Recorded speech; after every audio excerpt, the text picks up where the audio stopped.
আসসালামু আলাইকুম, কেমন আছেন সবাই? চলে আসলাম আপনাদের রুবির রান্নাঘর নিয়ে। তো আজকে আমি চিকেন রান্না করব, তো সেটাই নিয়েই চলে আসলাম। তো ভাবছি বন্ধুদের সঙ্গে একটু শেয়ার করা যাক। আসলে ডেলিকার ব্লগ কিছু না কিছু তো দিতেই হবে। তো আমি তো আর বাইরে গিয়ে প্রত্যেক দিন রেস্টুরেন্টে গিয়ে খেয়ে আর ভিডিও দিতে পারবো না। আমি যেটাই করব সেটাই আমাকে ভিডিও দিতে হবে। তো এখানে আমি তেল দিয়ে এখানে আমি দালচিনি, লবঙ্গ, এলাচ একসঙ্গে দিয়ে দিয়েছি। এটা গরম হলে আমি পেঁয়াজগুলো দিয়ে দিচ্ছি।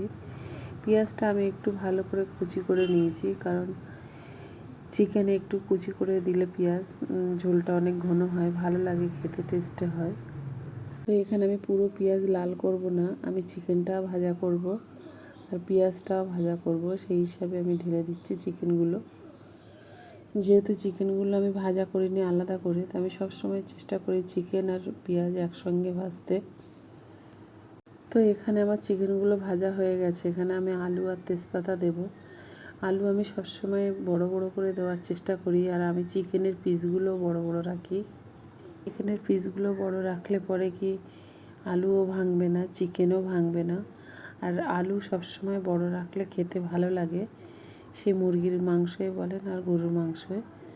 তো আমি সবসময় আলু বড় বড় রাখি, এটা আমাদের বাড়িতে সবাই পছন্দ করে। তো এখানে আমি এক এক করে মশলাগুলো দিয়ে দেবো। আমি আজকে চিকেনটা ঝাল ঝাল করে বানাবো, তো এখানে আমি একটু ঝাল বেশি করে দিয়েছি। আদা রসুনটাও আমি একটু বেশি করে দেব।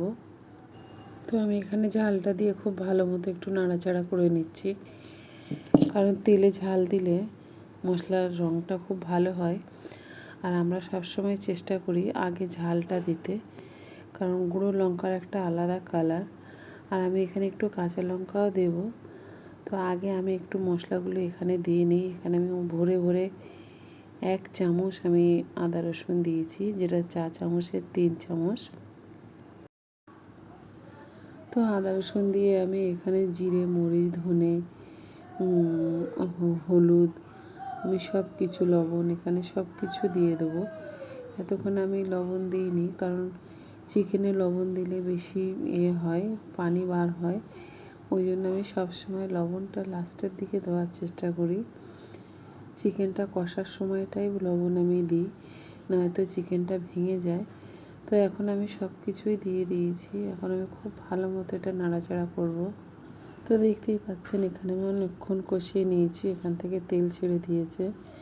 আমি এখানে 3টে কাঁচামরিচ কেটে দিয়েছি, দিয়ে আমি আর ওয়েট করব না। এখানে আমি কষার জন্য একেবারে আমি ঝোল দিয়ে দেবো।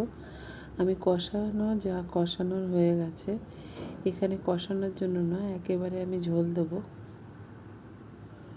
তো দেখতেই পাচ্ছেন এখানে আমার খুব সুন্দর কষানো হয়েছে, দেখেন কত সুন্দর তেল ছেড়েছে।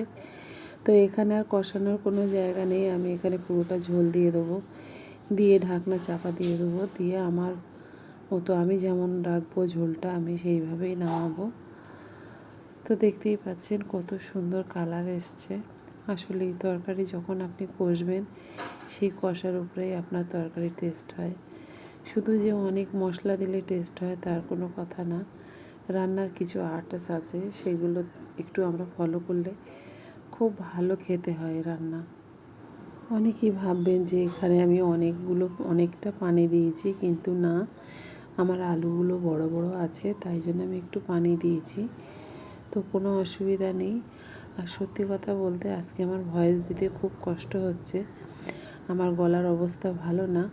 তো সবাই ভালো থাকবেন, সুস্থ থাকবেন, আর আমাদের জন্য দোয়া করবেন। এদিকে আমি মাছটা ধুয়ে নিচ্ছি। এখানে